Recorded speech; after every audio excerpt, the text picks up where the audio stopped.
The Council of Governors, COG, plays a pivotal role in coordinating, convening and advocating for county governments on issues of common interest, including matters of gender equality and women empowerment in intragovernmental and intergovernmental structures such as the Summit, the Intergovernmental Budget and Economic Council, IBEC, and the Devolution Conference. Following the implementation of the current Constitution of Kenya, the inaugural election held in March 2013 brought forth county governments comprising the first cohort of 47 governors who formed the Council of County Governors, COG. Regrettably, no woman governor was elected. However, there were 9 women deputy governors. Subsequently, during the second round of elections held in 2017, 3 women governors were elected. And in the 2022 general election, this number rose to 7 women governors and 8 female deputy governors. It's really important to have more women at the table, because I feel, or I believe, that there are some aspects or perspectives that women bring that may not necessarily be brought to the table if there are no women at the table. This marked a significant milestone for the Council of Governors with the election of its first female chair, Her Excellency Anne Waiguru, who is now serving a second term.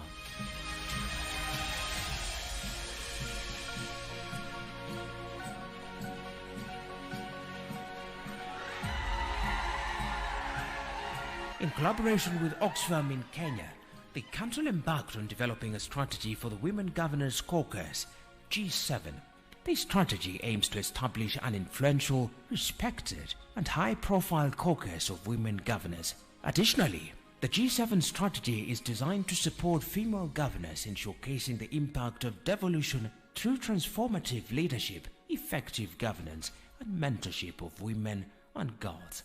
In this regard, the strategy is anchored on 4 pillars that are crucial to advancing women leadership and fostering inclusion. Socio-economic development pillar emphasizes the critical role of comprehensive, disaggregated cross-sector data on gender and service delivery.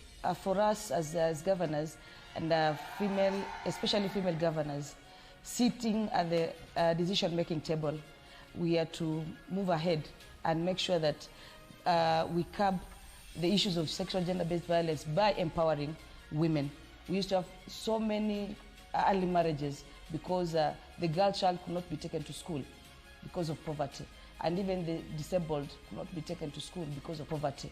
Recognizes that good governance is essential for progress, resting on pillars of transparency, participation, and fairness as enshrined in the Kenyan Constitution. In order for you to deliver on your development agenda and on the services that you provide to the people, financial stewardship comes first. You must ensure that the resources that come to the county are well utilized in a transparent way and accountable way that people are able to see value for money. Political strategy. This pillar recognizes that true change does not stop at increased numbers. You see, as a woman, you must have a strategy.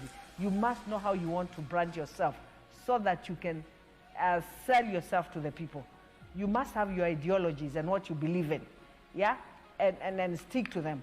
It is about creating an environment where women can not only participate, but also have their voices heard, their needs addressed, and their leadership recognized as pivotal to shaping the future of devolution in Kenya. Anytime a woman tries or thinks about joining politics, you must be prepared and be focused, because you will face a lot of challenges, you will face a lot of hurdles. You must be focused.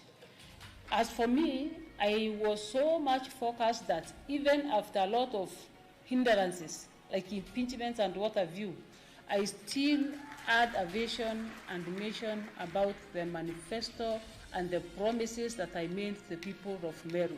Institutional strengthening recognizes the necessity of capacity building at all levels for the Women Governors Caucus to fulfill its mandate, including investing in institutional, organizational, and individual staff resources. With regard to engaging in training and capacity building, it's very critical for good governance.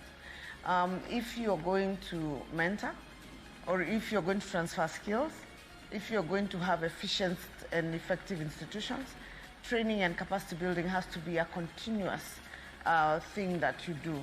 Additionally, mentorship is highlighted as a key strategic imperative for the development, progression and empowerment of women leaders. Transformation is a powerful word. It's not change.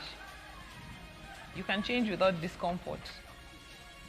But when you want to do transformation, there will be resistance, there will be discomfort, there will be, people refusing, and you need courage to transform. And what is needed in our countries is really transformation, where people can't recognize what they left.